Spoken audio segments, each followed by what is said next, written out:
मैं आस्था में विश्वास करता हूं, सबकी आस्था का भी सम्मान करता हूं, लेकिन अंधविश्वास को कतई नहीं मानता, एकदम नहीं मानता। मुझे बोला गया था कि नोएडा नहीं जाना है। मैंने कहा क्यों?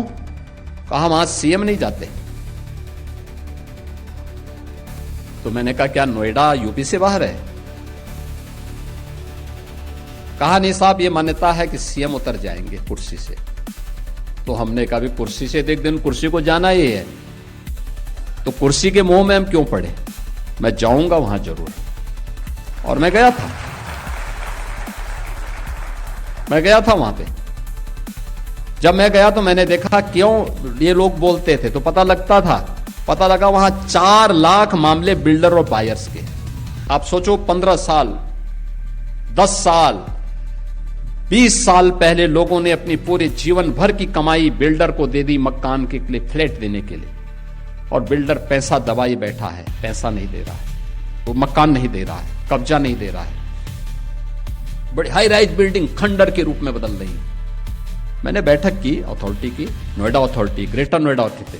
तो ग्रेटर नोएडा अथॉरिटी मेरे पास आया, उसके सीईओ आए, कहा साहब हम पे 6000 करोड़ का कर्जा है। दूसरी अथॉरिटी से मैंने कहा, उसने कहा साहब हम पे 3000 करोड़ का कर्जा है। तो मैंने कहा यार मैं कहां फंस गया हूं, वो तो सब भिखमंगे हैं।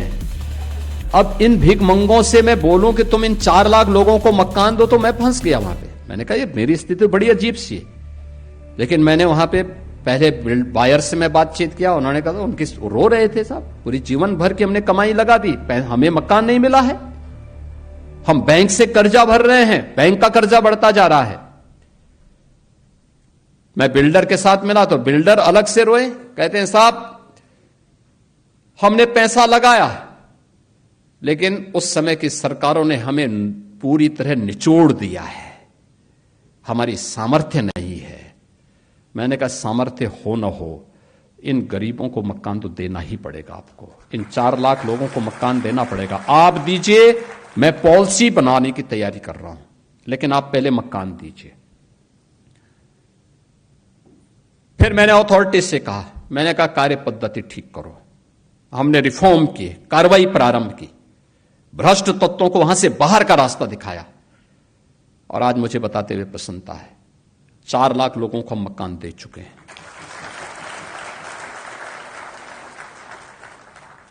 जो अथॉरिटी मेरे सामने कहती थी कि हमारे पास पैसा नहीं, हम तो कर्ज में हैं, आज उसके पास 6000 करोड़ का सरप्लस है।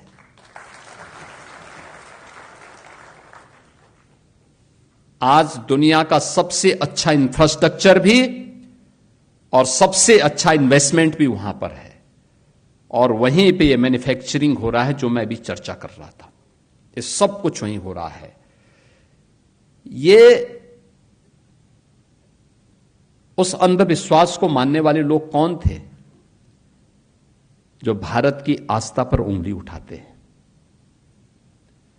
मुख्यमंत्री रहते हुए वहां नहीं गए, लेकिन अपनी विभाजनकारी राजनीति के लिए फिर आज नोएडा पहुंच गए, ग्रेटर नोएडा पहुंच गए। बहनों और भाइयों, इनके चेहरे को देखो तो उस समय वहां के विकास के लिए ये बॉटलनेक थे। उस समय इन्होंने वहां बाधाएं खड़ी की, बैरियर खड़े किए। आज किस मुंह से विकास की बात करते हैं?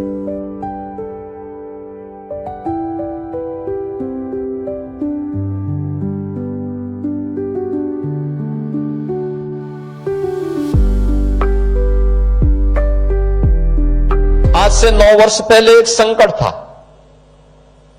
कहां ट्रेनिंग होगी। लेकिन अब मैं कह सकता हूं 2017 के पहले हमारे पास ट्रेनिंग की जो क्षमता थी वह मात्र 3000 पुलिस कार्मिकों की एक बार में हम ट्रेनिंग करा सकते थे, और 2025 में जब हम लोगों ने 60,244 आरक्षी पुलिस की भर्ती की प्रक्रिया को पूरा किया, तो अब हमारे साथ पास एक साथ जहां 3000 भर्ती और उनकी ट्रेनिंग की क्षमता नहीं थी, इस बार उत्तर प्रदेश पुलिस ने दिखाया कि नहीं, नियत साफ हो, नीति स्पष्ट हो, कार्य करने की दृढ़ इच्छा शक्ति हो तो परिणाम लाया जा सकता है। और वह परिणाम 60,244 आरक्षी पुलिस की ट्रेनिंग उत्तर प्रदेश के अपने ट्रेनिंग केंद्रों में ही, ट्रेनिंग सेंटर में ही उत्तर प्रदेश पुलिस ने उन सभी आरक्षियों ने प्राप्त किया था। और ये अच्छा है कि उनको पासिंग आउट परेड के माध्यम से वे अब अपने अपने जनपदों में तैनाती के लिए निकल रहे हैं, तो आपके लिए ट्रेनिंग सेंटर खाली हो रहे हैं। इसके साथ ही अभी पहली बार उत्तर प्रदेश होमगार्ड में भी 41,000 से अधिक भर्ती के लिए अभी पिछले 3 दिनों में परीक्षाएं संपन्न हुई हैं। उत्तर प्रदेश पुलिस भर्ती और प्रोन्नत बोर्ड इस वर्ष लगभग 1 लाख नई भर्ती करने जा रहा है। होमगार्ड की भर्ती भी होगी, सिविल पुलिस की भी भर्ती होगी, एसआई की भी भर्ती होगी, और ये अलग अलग उसमें इस सब भर्ती की प्रक्रियाएं हमारी तेजी के साथ आगे बढ़ी है। पीछे उद्देश्य एक ही है, हर उस नौजवान को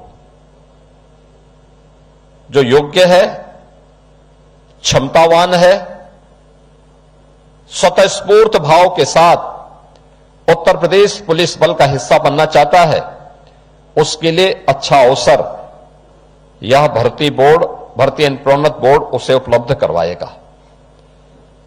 हमने कुशल खिलाड़ियों की भर्ती की है। देश के अंदर पहला राज्य है जिसने 500 से अधिक